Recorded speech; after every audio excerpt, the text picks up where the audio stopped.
क्या आप जानते हैं होली क्यों मनाई जाती है? बहुत समय पहले की बात है।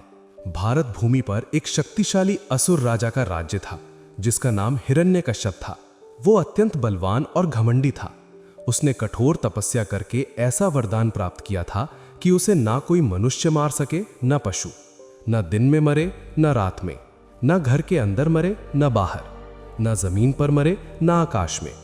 इस वरदान के कारण उसे लगने लगा कि वो अमर है और अब वही संसार का सबसे बड़ा देवता है। हिरण्यकश्यप ने अपने राज्य में घोषणा कर दी कि अब कोई भी भगवान विष्णु की पूजा नहीं करेगा।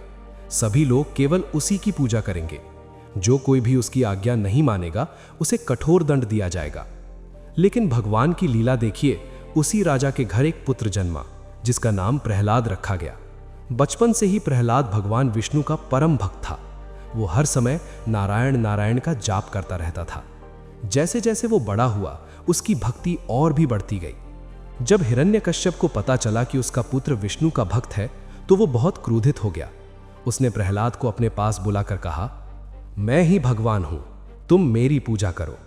लेकिन छोटे से बालक प्रहलाद ने शांत स्वर में कहा, पिताजी, भगवान तो केवल विष्णु है, मैं उन्हीं की पूजा करूंगा। ये सुनकर हिरण्यकश्यप का क्रोध बढ़ गया। उसने अपने पुत्र को समझाने की बहुत कोशिश की, लेकिन प्रहलाद अपनी भक्ति से नहीं डिगा। तब हिरण्यकश्यप ने निर्णय लिया कि वो अपने ही पुत्र को मार डालेगा। हिरण्यकश्यप ने प्रहलाद को मारने के लिए अनेक उपाय किए। कभी ऊंचे पहाड़ से नीचे फेंक दिया गया, कभी जहरीले सांपों के बीच डाल दिया गया, कभी हाथियों से कुचलवाने की कोशिश की गई। लेकिन हर बार भगवान विष्णु ने अपने भक्त की रक्षा की और प्रहलाद को कुछ भी नहीं हुआ। प्रहलाद हमेशा भगवान का नाम जपता रहता था। उसका विश्वास अटूट था। वो जानता था कि भगवान उसे अवश्य बचाएंगे। जब हिरण्यकश्यप की सारी योजनाएं असफल हो गईं, तो उसने अपनी बहन होलिका को बुलाया। होलिका को एक विशेष वरदान प्राप्त था। कहा जाता है कि उसे एक दिव्य वस्त्र मिला था जिसे पहनकर वो आग में नहीं जल सकती थी। हिरण्यकश्यप ने होलिका से कहा, तुम प्रहलाद को गोद में लेकर आग में बैठ जाओ। तुम नहीं जलोगी, लेकिन प्रहलाद जल जाएगा। होलिका अपने भाई की बात मान गई।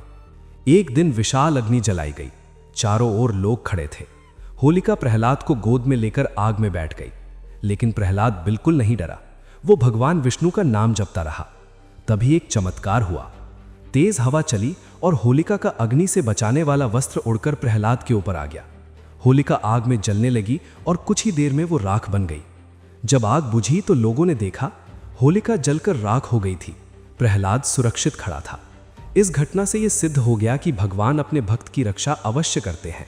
इसी घटना की याद में हर वर्ष होलिका दहन किया जाता है। होलिका के जलने के बाद भी हिरण्यकश्यप का क्रोध शांत नहीं हुआ। एक दिन उसने प्रहलाद से पूछा, तुम्हारा भगवान कहाँ है? प्रहलाद ने कहा, भगवान हर जगह है। हिरण्यकश्यप ने महल के एक खंबे की ओर इशारा किया और पूछा, क्या वो इसमें भी है? प्रहलाद ने उत्तर दिया, हाँ, भगवान इसमें भी है। ये सुनकर हिरण्यकश्यप ने क्रोध में आकर खंबे पर प्रहार किया। तभी खंबा फट गया और उसमें से भगवान विष्णु नरसिंह अवतार में प्रकट हुए, आधा मनुष्य और आधा सिंह। उन्होंने संध्या समय, यानी ना दिन ना रात, महल की चौखट पर, ना अंदर ना बाहर, अपनी जांघ पर बैठाकर न जमीन न आकाश, अपने नाखूनों से हिरण्यकश्यप का वध कर दिया। इस प्रकार भगवान ने अपने भक्त की रक्षा की और अधर्म का अंत किया। होलिका के जलने और प्रहलाद के बच जाने की खुशी में लोगों ने अगले दिन उत्सव मनाया। लोगों ने एक दूसरे को रंग लगाया, मिठाइयाँ बांटी और खुशी मनाई। तभी से होली रंगों का त्योहार बन गई।